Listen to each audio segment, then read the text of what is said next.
Hey there and welcome back to Rimworld. My name is Pete and today we complete another episode of our Rimworld adventure in the Tropical Rainforest with the Believers of Boyo.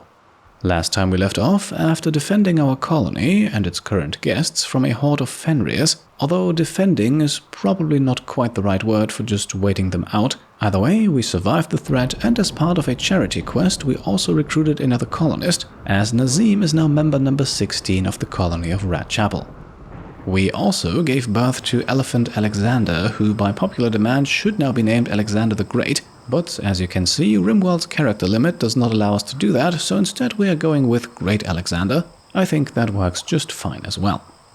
We also still have the elephant Keki over here with no title, and just as the weather controller we accepted for a quest some time ago comes to an end, we are going to rename her too. This time we are simply going with Queen Keki, just for that almost alliteration.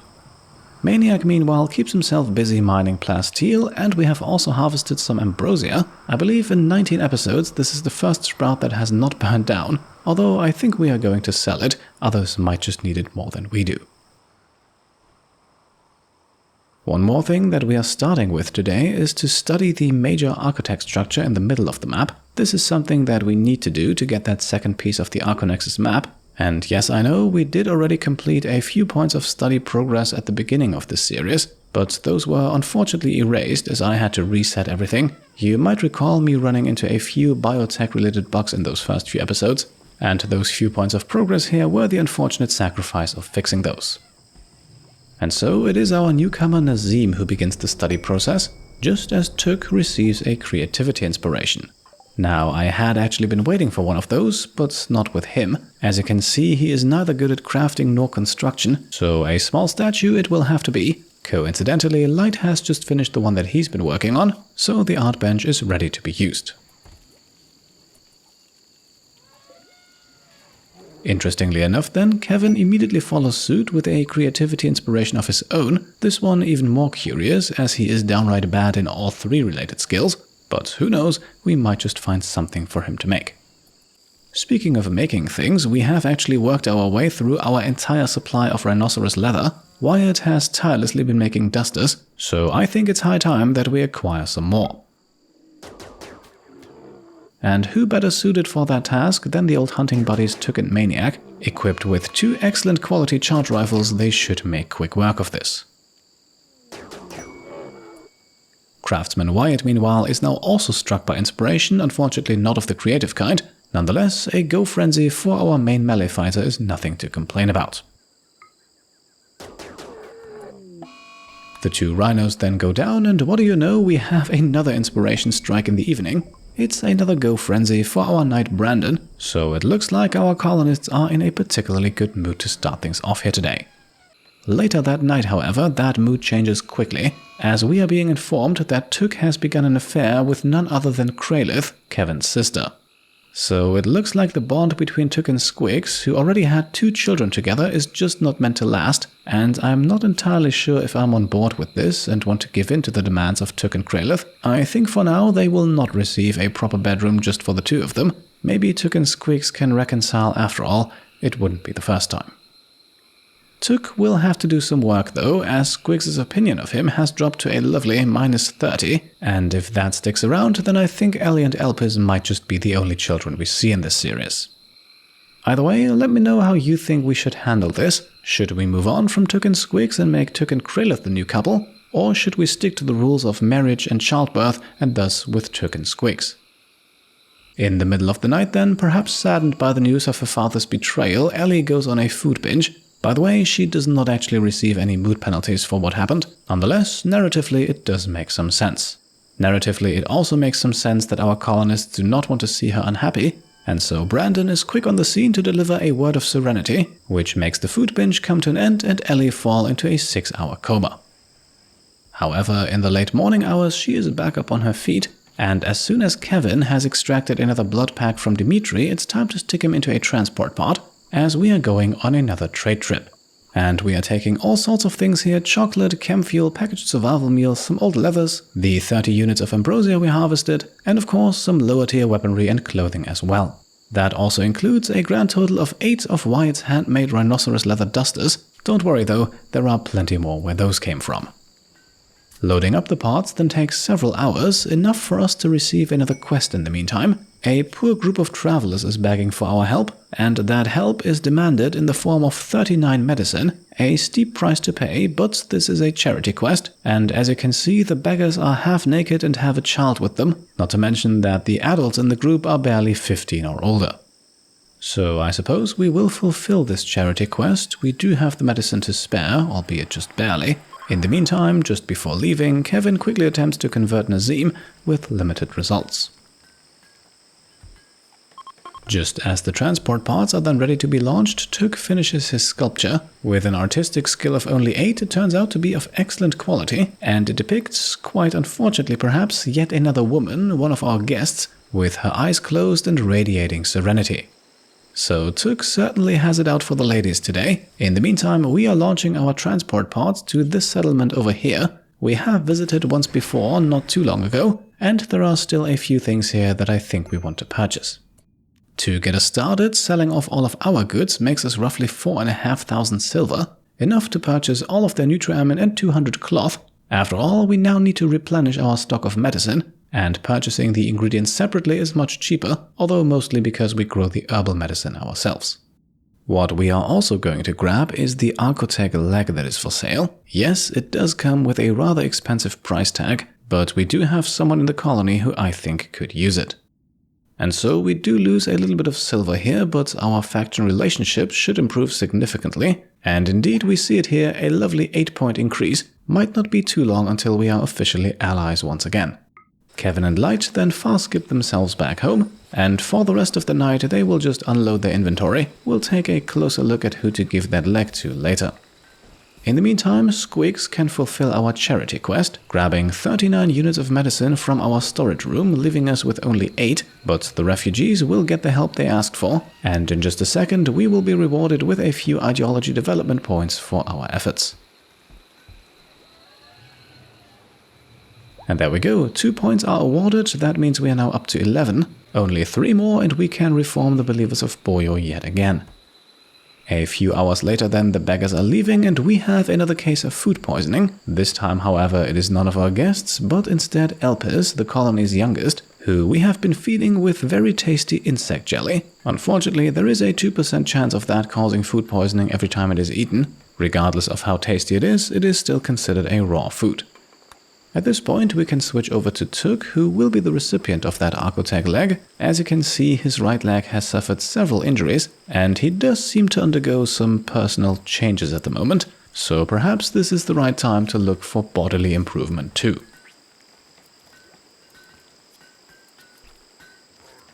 The operation at the hands of Dimitri then a full success, and with that Tuk now by far our most enhanced colonist. In this case though, it only made sense to give the leg to him. The rest of the day then a rather uneventful affair until in the early afternoon we are being raided. 2 groups of tribespeople are attacking simultaneously. They are also attacking immediately, which means the groups are thankfully not too large. 47 people down to the south and 41 up north. And well, since they are tribals, I think we will be solving this the old-fashioned way. For now, our doors are still closed, so they don't really have anything to attack, but that will change in just a second, as we now open the gates, and with that the carnage can begin. The idea here is rather simple and straightforward. One after another we will hopefully be able to lure our enemies into our zone of death. Our leader Light will also activate his combat command just to improve the combat capabilities of everyone involved. And it also looks to me like the enemies here will be arriving in a nice staggered fashion, so we will not be fighting all of them at once.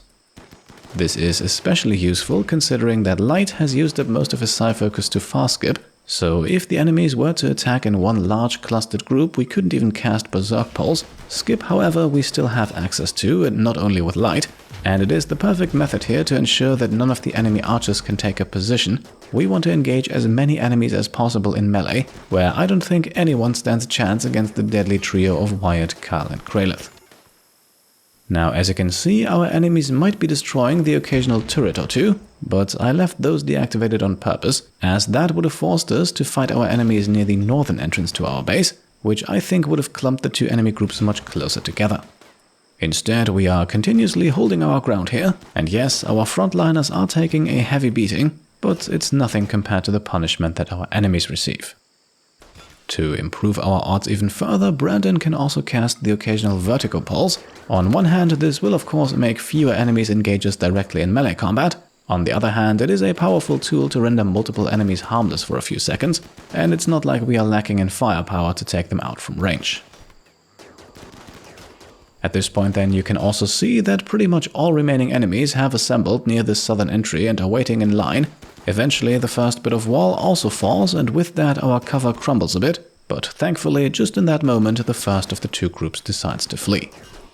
To take care of the others, we are then opting for the tactical retreat, and we are having Squigs unleash her animals. We have kept those in the back for now, as they tend to get ahead of our melee fighters, which in this case actually could have made the situation worse. Most likely, some of the elephants would have rushed outside of the gate, and as a result would have negated the enemy funnel.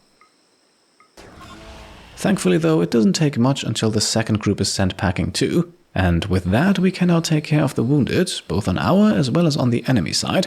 Coincidentally, there are exactly 3 downed survivors, the exact same number of prison cells that we have. However, most of them are so close to death that they will probably not make it, and that is exactly why we have Volek the Sanguophage in our ranks, who can now use his coagulate ability to immediately stabilize our captives.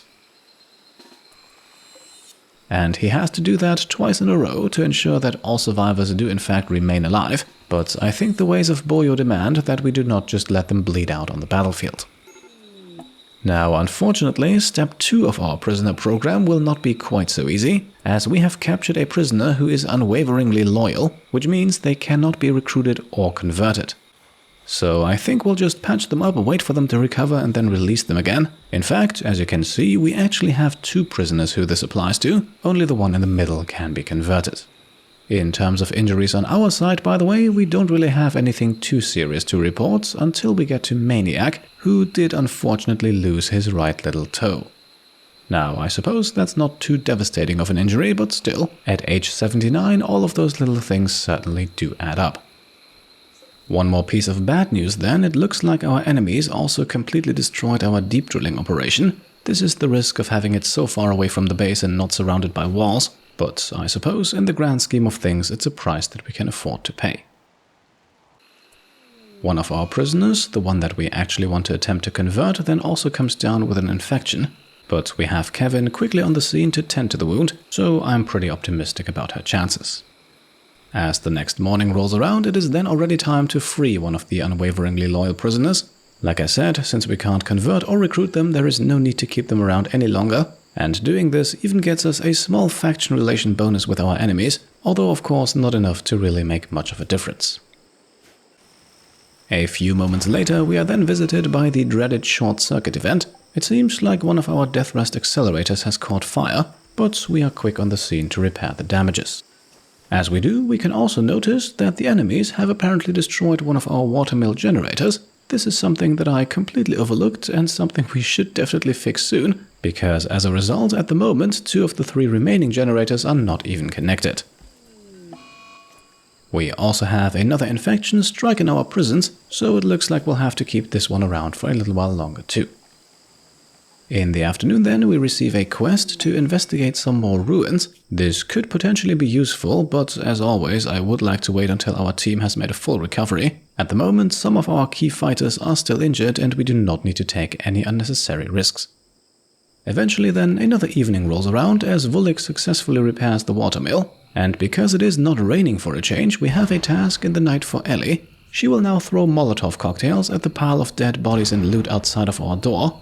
Everything of value we have already grabbed, the rest is just unnecessarily driving up our colony wealth. On the next morning then, we begin by acquiring a bit more steel for any future construction projects, one of which, for example, the replacement of our deep drill, but I'm sure we have plenty more coming up soon. A localized flash storm then has interesting implications for our hunting efforts. As you can see, it directly hits one of the rhinos here, which should make killing it a little bit easier. Still, to speed things up, we are once again not relying on the skills of just a single hunter for this. After all, our colonists do fight better as a group, even if it's daytime outside. I have to say though, the raging inferno here does make for a lovely background.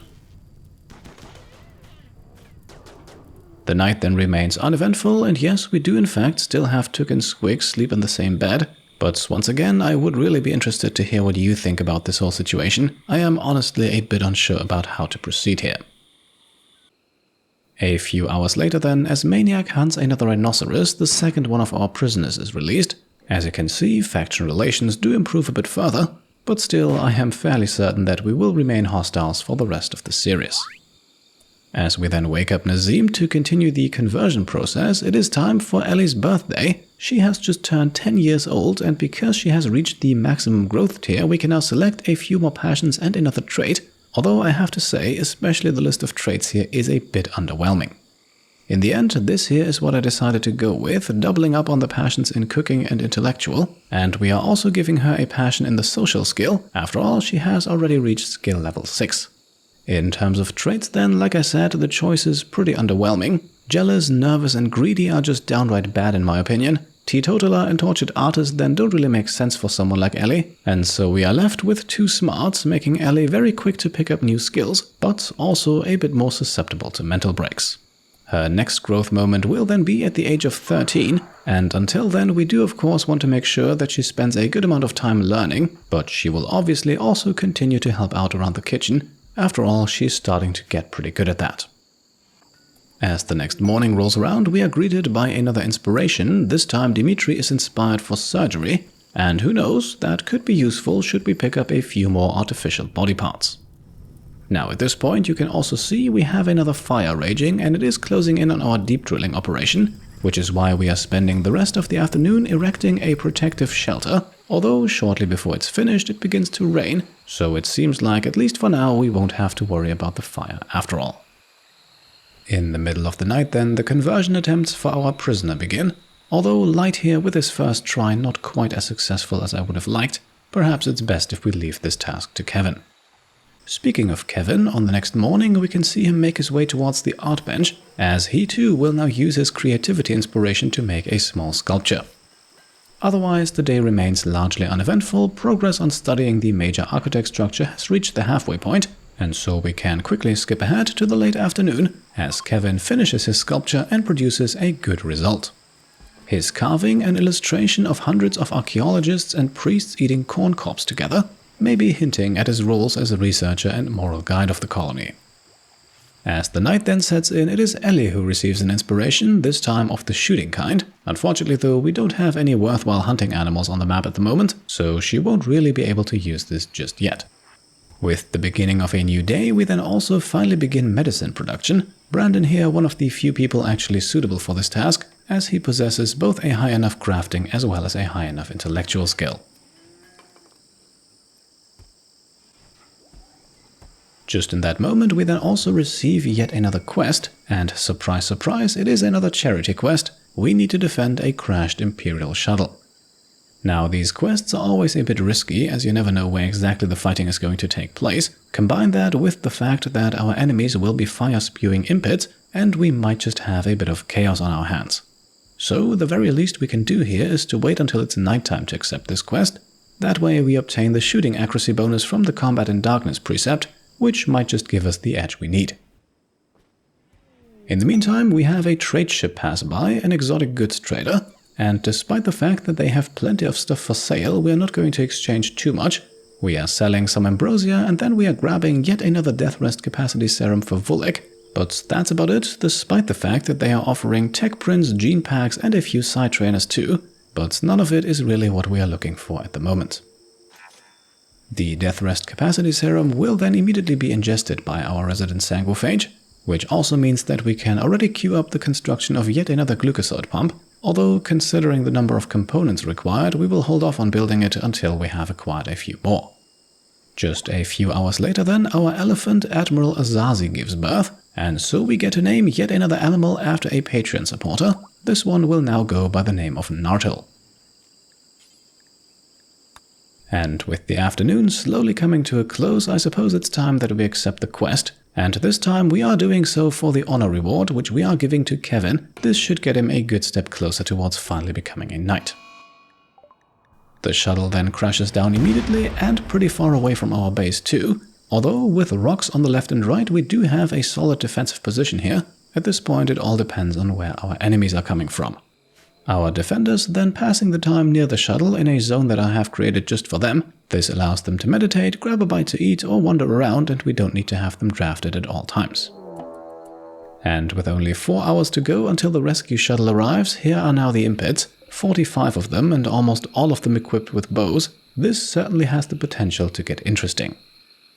Still, at least to get us started, the approach here is simple. Once again, we are skipping light up close to deliver a few waves of berserk pulse. This will most likely not cause too much damage as the impids here are not heavily armed, but it will certainly soften them up and give us a bit more time to prepare. For the majority of the fight then, our strategy once again revolves around the skip psycast. Wyatt, Kyle and Kralith have been positioned in a lovely triangle of death, and anyone who gets too close will be skipped right into the middle of it. This strategy is certainly helped by the fact that we actually have 2 psycasters with skip, allowing both Light and Wyatt to pick their targets freely. And so we can already pick off a small number of enemies before the bulk of the force makes its way over to us. 36 of them are still alive, although not all of them at full health and not all of them standing. And I think I'll spare you most of the rather meticulous skipping here. With the enemy numbers getting larger, we are also dropping in a few blinding and vertigo pulses courtesy of Brandon. Eventually then things get a little bit too close for comfort, and that means it's time for Squigs to unleash the animals. With most of the impids here already in various states of pain, this should thoroughly break them. And indeed, our attackers decide to flee well before reaching the shuttle or its inhabitants. As a result, we can carry home 2 more prisoners just to fill our cells back up again, and a short moment later the Imperial rescue shuttle arrives. Both of their colonists can enter, completely uninjured, and that completes the quest. And just like that, we have somewhat unexpectedly reached another milestone. Not only can we advance Kevin to the rank of Acolyte now, no, we can also already reform our ideology again. It was only episode 16 when we did that the last time, but who knows, we might have some more interesting changes coming up soon. As our captives are then imprisoned and taken care of, we have yet another quest pop up, although I think this one we will swiftly decline. The list of ingredients for this mech cluster just seems a bit too lengthy for me, as intriguing as the rewards might be. Of course, feel free to let me know what you think we should do about this, and please also already leave your suggestions for the next ideology reform. We certainly do not have to take care of this as soon as the next episode, but we are given the chance to select a 4th meme, and we might want to take that. So if there's anything here not called transhumanist that interests you, then please leave a comment down below. And with that, I think it's time to make the cut for today and transition over to our weekly dose of fan art, starting as we usually do with Isaac Young, with this depiction of last episode's fight between Took and Brandon, a fight that in hindsight certainly did not help Took's standing in the colony, and well, let's just say he's not exactly made things better here today. Up next we have a second piece of AI-created artwork by Brandy and Olivier. They did already send this in last week, but I don't want to go overboard with AI artwork in these episodes. Either way, this one depicts Took in a slightly happier setting with his daughter Ellie in the kitchen. And finally, we have another piece from Chris, who also already submitted something last week. Shown here are Wyatt and Nazim holding back the Fenriers, while Ellie is watching curiously, not exactly sharing their urgency for the situation. So once again, thank you to all 3 of you for the lovely submissions, and I hope that all of you watching have enjoyed the episode too, and if you did, then I would be very happy if you could leave a thumbs up. If you like what I'm doing and want to support me and my channel further, then you can of course go ahead and subscribe to stay up to date, grab some merch over on shop.petecomplete.com, or check out and maybe even pledge to the Pete Complete Patreon. Thank you all for watching, and I'll see you next time. Cheers.